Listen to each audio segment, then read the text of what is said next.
वंदन करो अरिहंत को, सिद्ध न करो प्रणाम। आचार्य उपाध्याय का सुखकारी नाम। सर्व साधु सरस्वती दया धर्म सुखकार। महावीर भगवान को मन मंदिर में धार। महावीर भगवान को मन मंदिर में धार।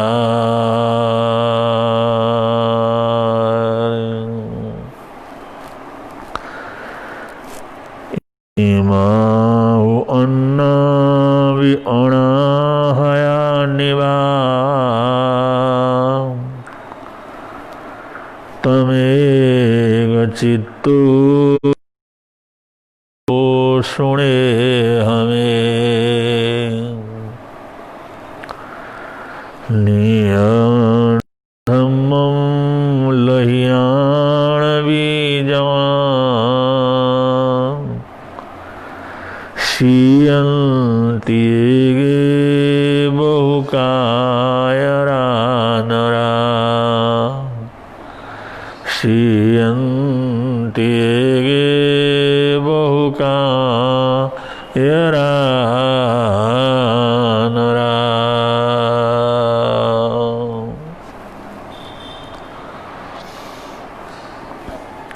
महानिर्गंथ प्रवचन में अनाथे मुनि महाराजा श्रृणिक को संबोधित करते हुए कहते हैं,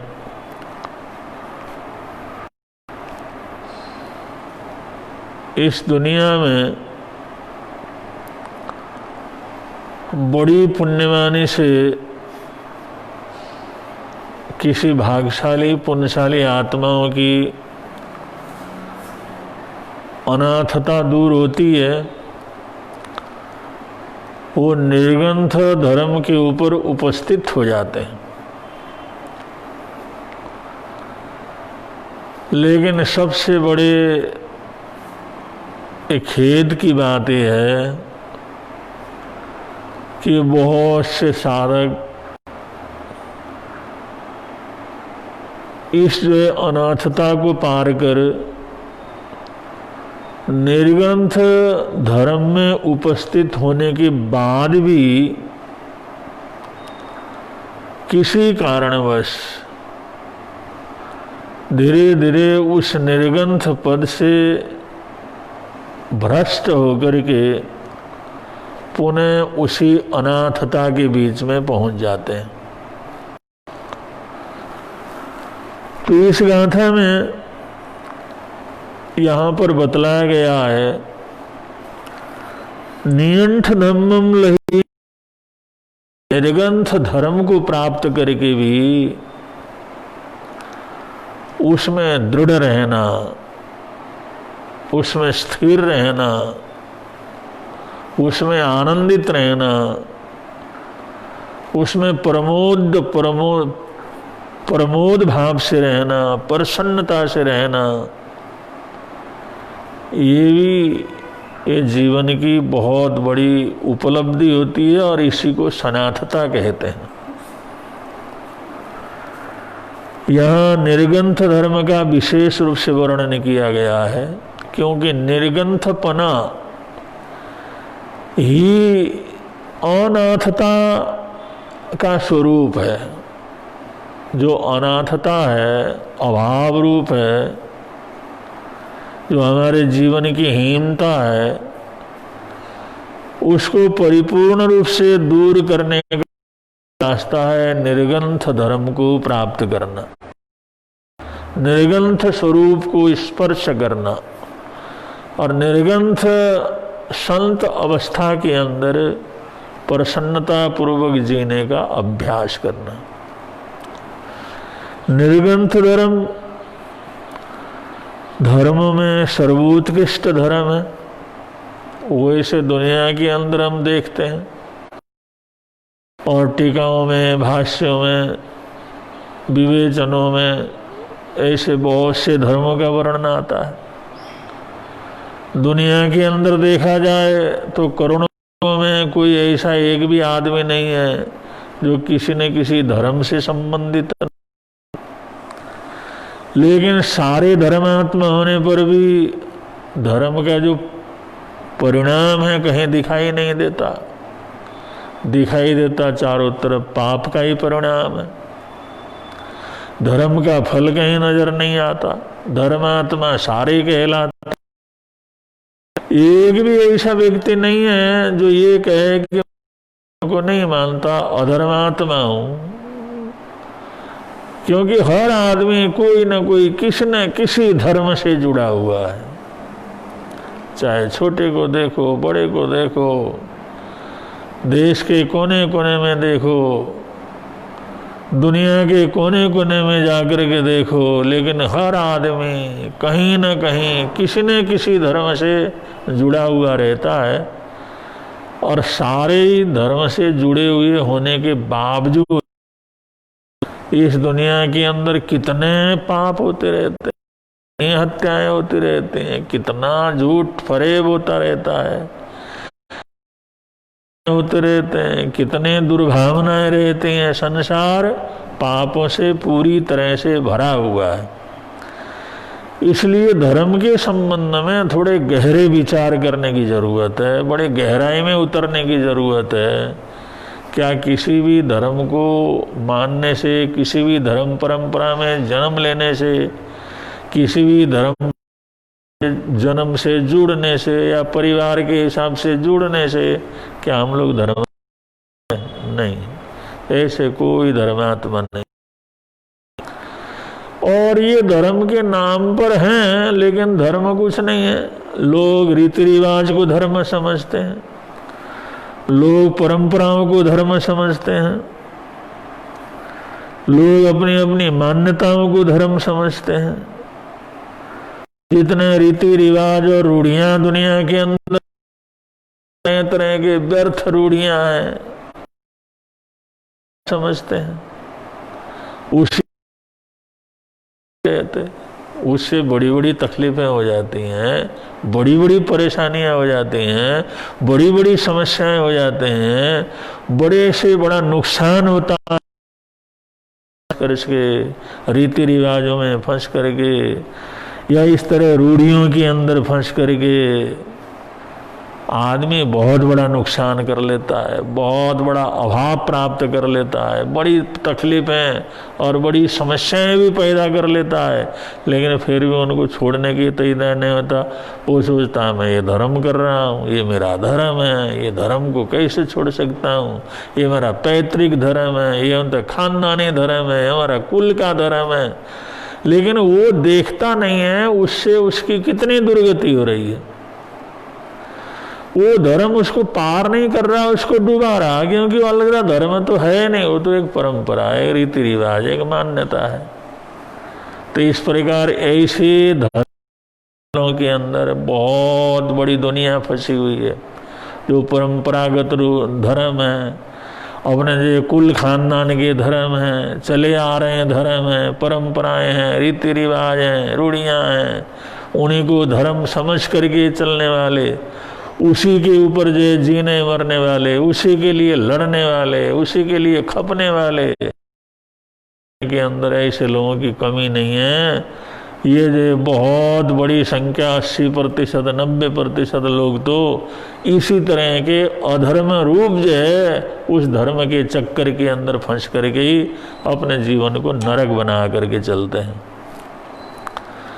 और कुछ जो ऐसे धर्म हैं जैसे राष्ट्र धर्म है, ग्राम धर्म है, धर्म है, कुछ हमारे कर्तव्य, जैसे राष्ट्र धर्म का अपना महत्व होता है, और इसी प्रकार से राष्ट्र धर्म के ऊपर तो लोग मर मिटने के लिए तैयार रहते हैं कि राष्ट्र के लिए हमारा जो कर्तव्य है, राष्ट्र के प्रति हमारा उत्तरदायित्व है, उसको पूरी तरह से पालन करना। और उसमें ये हिंसा अहिंसा, किसी को तकलीफ पहुंचना न पहुंचना, ये बात कम देखी जाती है। वहाँ पर राष्ट्र को विशेष महत्व दिया जाता है। कहीं नगर धर्म रहते हैं, उस नगर के लिए जो करना चाहिए, नगर के हित में जो होना चाहिए, नगर निवासियों के उत्थान के लिए जो होना चाहिए, वो काम नगर धर्म के अंतर्गत आता है। बहुत से लोग उसी को पालन करने में ही अपने को बहुत बड़ा धर्मात्मा समझते हैं, और अच्छा भी हो, इसे किस हिसाब से अच्छा भी रहता है। ग्राम धर्म होता है। ग्राम धर्म का मतलब दुनिया के अंदर जिस गांव के अंदर जन्म लिया है, पले बड़े हैं, उस गांव के हित के लिए काम करना, उन ग्रामीणों के लिए काम करना, उस ग्राम के उत्थान के लिए काम करना, उस गांव को धर्म किए जाते हैं, वो सब ग्राम धर्म के अंतर्गत आते हैं। ये भी धर्म है। अब ये तो अलग अलग होते हैं, जितने ग्राम उतने धर्म, जितने नगर उतने नगर धर्म, जितने राष्ट्र उतने राष्ट्र धर्म। और एक होता है सिद्धांत धर्म। सिद्धांत धर्म के अंतर्गत भी के सिद्धांत है, किसी के कुछ अलग सिद्धांत है, किसी के कुछ अलग सत्संग। मुंडे मुंडे मतिर भिन्ना, दुनिया के अंदर अलग अलग मती हैं। हर जो है मुंड के अंदर, सिर के अंदर अलग अलग बुद्धि निवास करती है। ऐसे अलग अलग सिद्धांत, अलग अलग मान्यताएं दुनिया के अंदर हैं। उसको भी धर्म के नाम से ही, सिद्धांत धर्म के नाम से उसके अंदर वो पालन करते हुए, उसी का प्रचार करते हुए, उसी में जीते हुए लोग क्या करते हैं, जीते हैं। तो ऐसे बहुत बड़ी दुनिया उसके अंदर जीती है। तो इस प्रकार इस दुनिया के बीच में तरह तरह के धर्म के आधार पर लोग जीते हैं।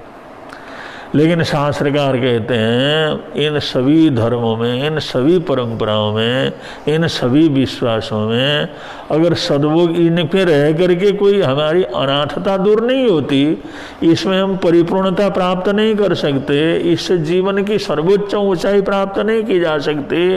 सर्वोच्च ऊंचाई जो हमारे को प्राप्त है, वो सर्वोच्च जो जीवन का ऊंचा है, सर्वोच्च जो धर्म है, उसको कहते हैं निर्ग्रंथ धर्म, उसको कहते हैं वीतराग धर्म। राग द्वेष विहीन हो गया है जो आदमी, राग द्वेष से मुक्त हो गया है, उसका धर्म वो वीतराग धर्म कहलाता है। निर्ग्रंथ धर्म जिसके अंदर की और बाहर की सारी ग्रंथियां टूट गई हैं, सारे बंधन टूट गए हैं, ऐसे साधकों का धर्म, ऐसे व्यक्तियों का धर्म जिन्होंने अपने जीवन के आंतरिक और बाह्य सारे बंधनों को, सारे गांठों को पूरी तरह से खोल दिया है, समाप्त कर दिया है। जैसे बाह्य गांठें क्या हैं? बाह्य गांठे का मतलब है ये मेरा घर है, ये मेरी समृद्धि है, ये मेरा जमीन जायदाद है, ये मेरे माता पिता हैं, ये मेरे भाई बहन हैं, ये मेरे अपने रिश्तेदार हैं, ये मेरे अपने पक्ष वाले हैं, ये मेरे अपने जो लोग हैं। तो इस प्रकार का जो संसार के प्रति अपनापन होता है, बाहर की चीज़ों को अपना समझता है, ये सब भी हमारी बाह्य ग्रंथियाँ। इन्हीं ग्रंथियों के अंदर बंधे हुए तो हम दुनिया के अंदर रहते हैं, जन्म लेते ही बंध जाते हैं, करके रहते हैं। और इससे भी ज़्यादा खतरनाक जो ग्रंथियाँ होती हैं वो आंतरिक ग्रंथियाँ होती हैं। बाहर की ग्रंथियाँ तो होती हैं, दुनिया बाहर की ग्रंथियों से बना हुआ, अपने देश से बना हुआ, अपने नगर से बना हुआ, अपने कारोबार से बना हुआ, अपने दुकान से बना हुआ, अपने घर से बना हुआ, अपने घर के परिवार के स्वजन संबंधियों के रिश्तों में बना हुआ, वो व्यक्ति भी हजारों किलोमीटर कहीं दूर चला जाता है, फिर लौट करके वहीं पर क्या कर जाता है, आ जाता है। क्योंकि ये सारे बाहर के क्या बंधन है, ये बाह्य बंधन है, हमारे को दिखते हैं और तरह तरह की अनुकूलताएं प्रतिकूलताएं उसके अंदर रहती हैं। सुख भी होता है, दुख भी होता है। ये सारे बंधन जिसने बाह्य बंधनों को पूरी तरह से नष्ट कर दिया है, कोई इसके अंदर बचा नहीं है और बाह्य बंधन ही नहीं, उसके साथ साथ उसके जीवन के आंतरिक बंधन भी समाप्त हो गए हैं। ऐसी जो अवस्था होती है उसको निर्ग्रंथ करके है बोला। बाह्य ग्रंथियों में तो इसने तोड़ दिया है और आंतरिक ग्रंथियों को भी तोड़ दिया है। और आंतरिक ग्रंथि जैसे क्रोध की ग्रंथि हैं, क्रोध के भी अलग अलग अलग अलग भेद हैं। अभिमान की ग्रंथियाँ, मायाचारी की ग्रंथियाँ, लोभ की ग्रंथियाँ हैं, ईर्ष्या की ग्रंथियाँ हैं, जलन की ग्रंथियाँ हैं।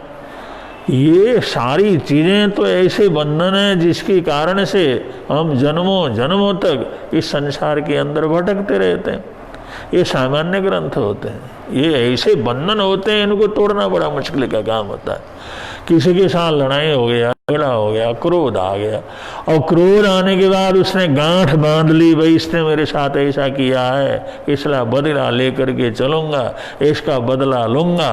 वो रात दिन वो बदले की भावना के अंदर वो जो पड़ा रहता है, सोचता रहता है, विचार करता रहता है, और इस जन्म में वो बदला पूरा नहीं हुआ तो इस बदले की भावना के साथ साथ मर करके अगले जीवन के अंदर भी वो बदले की भावना के साथ ही जन्म लेता है और उस जन्म में भी पूरा नहीं होता और फिर और बंधनों को लेकर के चलता है। ये सब आंतरिक बंधन है। क्रोध का बंधन जो इतना भयंकर हमारे जीवन अनंतानुबंधी के रूप में बन गया है, वो एक जीवन में नहीं, जन्मों जन्म तक साथ क्या करता है, चलता है। क्योंकि अनायास ही इस प्रकार क्रोध पैदा हो जाता है। क्रोध के बंधन, आंतरिक बंधन, ये भी बड़े भयंकर है। इसी तरह अभिमान के बंधन है। इंसान अभिमान में गर्भ में आकर के क्या कुछ नहीं करता। माया मायाचारी का बंधन है। इसी तरह से लोभ के बंधन है। लोभ के बंधन के अंदर पड़ करके इंसान अपने पूरी स्वतंत्रता को खो देता है। हजारों लाखों करोड़ों प्रकार के जीव जंतु और मानव ना समझ के कारण, लोभ के कारण तरह तरह के दुख दर्द के अंदर पड़ करके अपने जीवन को बर्बाद कर देते हैं। ये हमारे जीवन की को तोड़ना भी बड़ा मुश्किल का काम है। मोह का बंधन, स्नेह का बंधन, ये राग बंधन, ये जो आंतरिक बंधन है, दिखते तो नहीं, इनको तोड़ना भी कोई आसान काम नहीं है। बड़े कठिन बंधन है।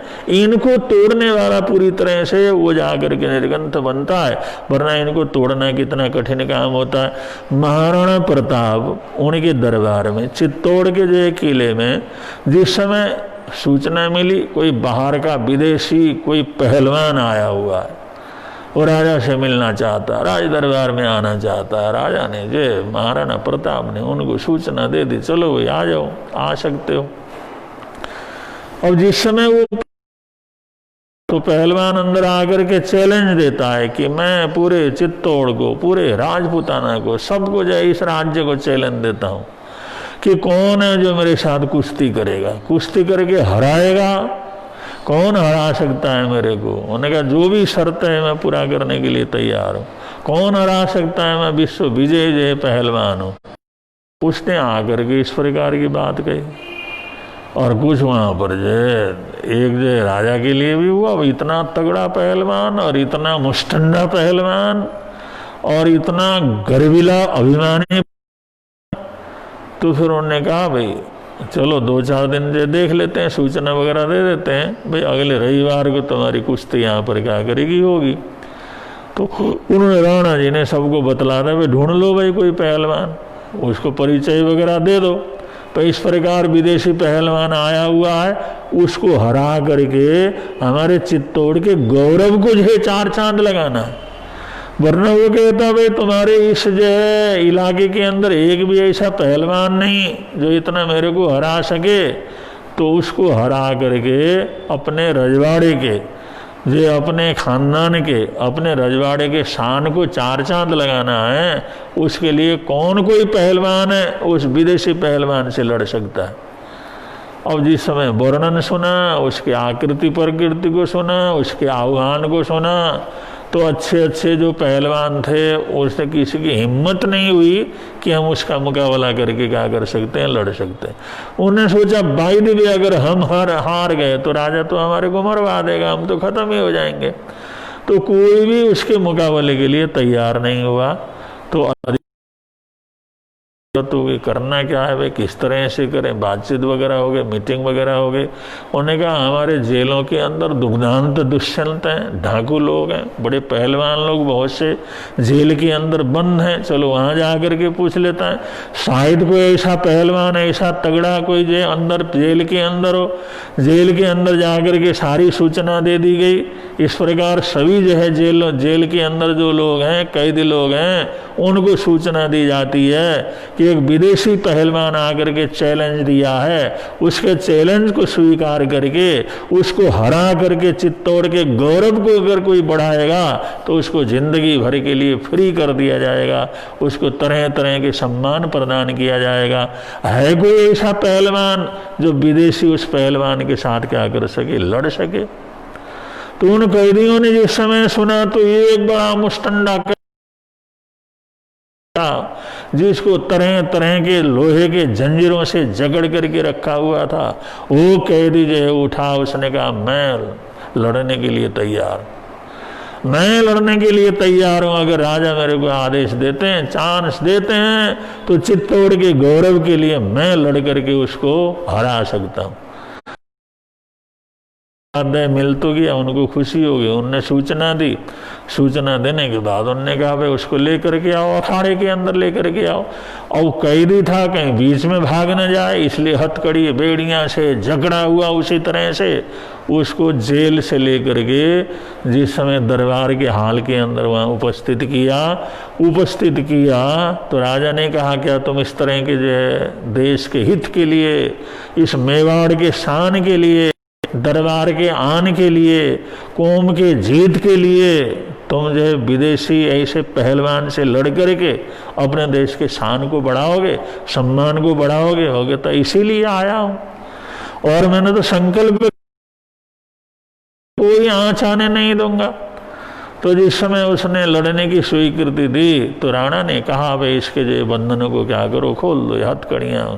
तो उसने उन खोलने के लिए आए, उनको एक झटका दिया, वो तो उधर का उधर पड़ गया, किसी को हाथ भी लगाने नहीं दिया। उन्होंने कहा अरे जब तक खोलोगे ये तो खोलने के लिए आए तुम्हारे को, ये जो जंजीर है, हथकड़ियाँ बेड़ियाँ से जो जकड़े हुए हो ना, इसको खोलने के लिए आए और तुमने उन्हीं को जो धक्का मार दिया। ये खुलेगा नहीं तो लड़ोगे कैसे? उन्होंने कहा नहीं की जरूरत नहीं। उन्होंने कहा खोले बिना ये हथकड़ियां बेड़ियों के अंदर जकड़े हुए हो, इस हालात के अंदर जो है बिना इनको खोले तुम कैसे जो पहलवान से लड़ोगे? तो इसलिए हम जो है तुम्हारे ऊपर जो भी इल्जाम लगा हुआ है, जिस कारण से भी तुम्हारे को कैद किया हुआ है, उससे मुक्त करते हैं और ये हथकड़ियाँ बेड़ियाँ तुम्हारी अलग कर देते हैं। उन्होंने कहा जाओ इनकी हथकड़ियाँ बेड़ियों को निकालो। उन्होंने कहा नहीं, कोई मेरे पास नहीं आएगा। जिस समय गर्जना की उसने और एक झटके से जिस समय अपने दोनों हाथों को, जिस समय उसने अपने छाती को फुलाया और छाती को जिस समय फुलाया, पेट को फुलाया, हाथ को फुलाया, वो पहलवान का शरीर जिस समय फूलता चला गया, एक झटका दिया तो उसने सारे तड़ातड़ वो जो है उसके हथकड़ियाँ जो लोहे की थी वो क्या कर गई, टूट गई। और दूसरा जिस समय झटका दिया तो उसके कमर में जो बंधे हुए जाल लगा हुआ था उस हथकड़ियों का, लोहे की बेड़ियों का, और तड़ातड़ वो भी क्या कर जाता है, टूट जाता है। और पैरों से जिस समय झटकता है तो पैरों की बेड़ियां भी चड़ाक चड़ाक से टूट करके नीचे गिर जाती हैं। थोड़ी देर में अपने आप वो सारे बंधनों से, हथकड़ी बेड़ियों से क्या हो गया, मुक्त हो गया। और सब सावधान भी हो गए। भाई पहलवान क्या है, इतना जबरदस्त है पहलवान, ये कहीं तूफान वगैरह न पहुंचा दे। इशारा भी हुआ, सब थोड़ी सावधान भी हो गए। उन्होंने कहा मुक्त हो गए महाराज, ये जो मैंने तोड़ दिया वो पहलवान को बुला भी चैलेंज दिया हुआ है, वो भी आया हुआ था।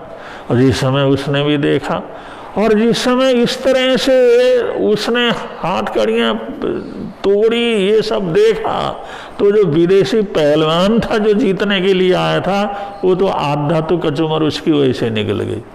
ये ना तो हथकड़ियां अपने हाथ से ही तोड़ देता है, अपने जंजीरें अपने आप ही तोड़ देता है, अपने पैरों से बेड़ियों को तोड़ डालता है। ये लोहे की बेड़ियां, हथकड़ियां उन्हें तना तन तोड़ करके एक तरफ कर दिया। फिर लेकिन उसने तो चैलेंज दिया था, आना था वहां पर, वो आया, चैलेंज हुआ, चैलेंज होने के बाद युद्ध हुआ, युद्ध होने के बाद इस पहलवान ने बुरी तरह से उस विदेशी पहलवान को ऐसा पटका, ऐसा अधमरा किया, ऐसे उसने प्राणों की भीख मांगी और कभी भी ऐसी गुस्ताखी न करने की प्रतिज्ञा की, तब जाकर के उसको छोड़ा। तो राजा भी बड़ा प्रसन्न हुआ, बड़ा खुश हुआ और इसको जो बड़ा मान सम्मान आदर सत्कार सब करते हैं। करने के बाद राजा ने बड़ी शांति से उस पहलवान को बैठा करके पूछा, भाई पहलवान साहब, तुमने हमारे देश के शान को बढ़ाया, मान को बढ़ाया, दरबार के आन की रक्षा की तुमने, सारे जो राजपुताने की आन की तुमने रक्षा की, और एक विदेशी को ऐसा जो तुमने मजा चखाया, दोबारा वो आंख उठा करके देख भी नहीं सकता, और तुमने हथकड़ियां बेड़ियां वगैरह सब अपने हाथ तोड़ डाला। तो हम ने तुम्हारे अंदर इतनी ताकत है, इतना बल है, इतनी शक्ति है, हथकड़ियां तो तुम जेल के अंदर से भाग करके क्यों नहीं गए?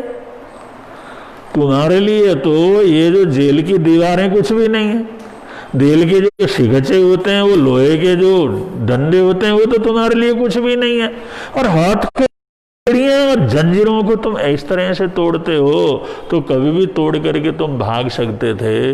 जब इतना बल तुम्हारे पास है, जब इतनी ताकत तुम्हारे पास है, फिर इतने समय से कितना टाइम हो गया, उन्हें साल भर से मैं जेल में हूं, साल भर से तुम जेल के अंदर पड़े हुए हो, फिर वहां से भागे क्यों नहीं? ये तोड़ करके निकले क्यों नहीं? वहां से निकले कौन तुम्हारे को रोकने वाला था? तुम्हारे को वहां क्या जरूरत थी? तो उस समय उस जो है पहलवान ने कहा, राजन, मेरी बूढ़ी माता है और मेरी पत्नी है जो मेरे से बहुत प्रेम करती है, और मेरा छोटा सा बच्चा है, वो उनके प्रति मैं बहुत मेरा प्रेम है।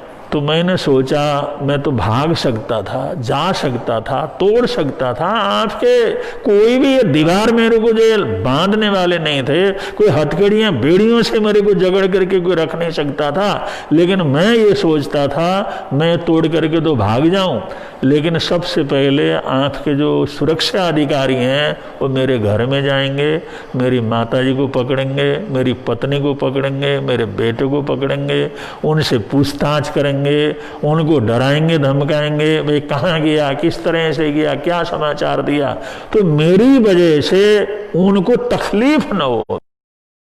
जो मेरे जान के जिससे ज्यादा प्रिय हैं, माता के प्रति मैं इतना आदर सत्कार रखता हूं, वो मेरी माता, मेरी पत्नी और मेरा बच्चा, उसको तकलीफ ना दे, उनको तकलीफ न हो, उनको कोई परेशानी न हो, इसलिए मैं चुपचाप इस तरह से साल भर से जेल के अंदर पड़ा हुआ हूं।